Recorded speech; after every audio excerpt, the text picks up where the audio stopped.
Sir ನಮಗಿಲ್ಲ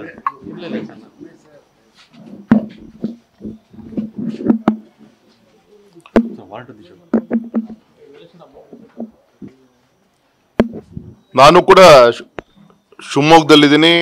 ನನಗೂ ಕೂಡ ಮಾಧ್ಯಮದ ಮುಖಾಂತರನೇ ಪೂಜ್ಯ ತಂದೆಯವ್ರ ಮೇಲೆ ನಾನ್ ಬೆಲೆಬಲ್ ವಾರೆಂಟನ್ನು ಕೆಳಗಿನ ಕೋರ್ಟ್ ಇಶ್ಯೂ ಮಾಡಿದೆ ಅಂತ ಕೂಡ ಗೊತ್ತಾಯ್ತು ನನಗೆ. ಸುಮಾರು 2-2.5 ತಿಂಗಳು ಕೆಳಗೆ ಆದಂಥ ಕಂಪ್ಲೇಂಟ್. ಇದರಲ್ಲಿ ಏನೂ ಕೂಡ ಸತ್ಯಾಸತ್ಯತೆ ಇಲ್ಲ, ಬಿ ರಿಪೋರ್ಟ್ ಹಾಕ್ಬೋದು. ಯಾಕೆಂದರೆ ಆ ಸಂತ್ರಸ್ತೆ ಸುಮಾರು 40-50 ಅಧಿಕಾರಿಗಳ ಮೇಲೆ, ರಾಜಕಾರಣಿಗಳ ಮೇಲೆ ಇದೇ ರೀತಿಯಂಥ ಕಂಪ್ಲೇಂಟ್ಗಳನ್ನು ಕೊಟ್ಟಿದ್ದಾರೆ. ಗೌರವಾನ್ವಿತ ಗೃಹ ಸಚಿವರೇ ಮಾನಸಿಕವಾಗಿ ತೊಂದರೆಯಿರುವಂಥ ಹೆಣ್ಮಗಳು ಕೃತ್ಯ ಅನ್ನೋ ರೀತಿಯಲ್ಲಿ ಮಾತಾಡಿದ್ರು. ಹಾಗೆ ಆ್ಯಸ್ ಯೂಶುವಲ್ ನಾವು ಕೂಡ ಇದ್ವಿ. ಆದರೆ ಚುನಾವಣೆ ನಂತರ ಗೌರವಾನ್ವಿತ ರಾಹುಲ್ ಗಾಂಧಿಯವರು, ಉಪಮುಖ್ಯಮಂತ್ರಿಗಳು, ಮುಖ್ಯಮಂತ್ರಿಗಳು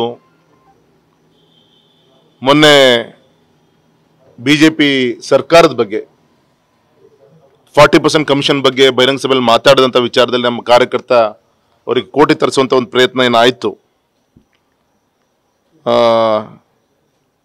ಸೊ ಆ ದೃಷ್ಟಿಯಿಂದ ಅದಾದಮೇಲೆ ನನಗೂ ಗೊತ್ತು ಅಂತ ಗೌರವಾನ್ವಿತ ಕಾಂಗ್ರೆಸ್ ನಾಯಕರು ಹೇಳಿದಂಥ ಹೇಳಿಕೆಗೂ ಅದಾದಮೇಲೆ ನಡೀತಿರೋಂಥ ಘಟನೆಗೂ ಕೋಇನ್ಸಿಡೆನ್ಸ್ ಅನ್ನೋ ರೀತಿಯಲ್ಲಿ ಕಾಣ್ತಿರಲಿ. ಇದೇನೇ ಅವರ ರಾಜಕೀಯ ಇದೆ, ಅದು ಕೂಡ ಪೂಜ್ಯ ತಂದೆಯವ್ರ ಬಗ್ಗೆ ಹಿಂದೆ ಸುಳ್ಳು ಭ್ರಷ್ಟಾಚಾರದ ಆರೋಪಗಳನ್ನು ಮಾಡಿ ಅವರಿಗೆ ಅಧಿಕಾರಿ ಸ್ಥಾನದಿಂದ ಇಳಿಸುವಂಥ ಪ್ರಯತ್ನ ಇರ್ಬೋದು.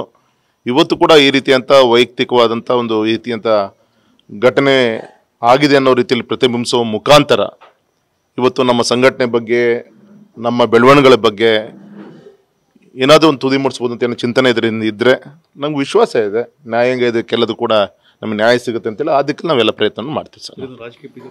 ಅದನ್ನೇ ನಾನು ಹೇಳಿದ್ದು. ಇದೆಲ್ಲಕ್ಕೂ ಬರೋದ್ರಲ್ಲಿ ನಾಳೆ ನಡೆದರೆ ಅದಕ್ಕೂ ಉತ್ತರ ಸಿಗೋದನ್ನ ನಾನು ಅನ್ಕೊಂಡಿದ್ದೀನಿ.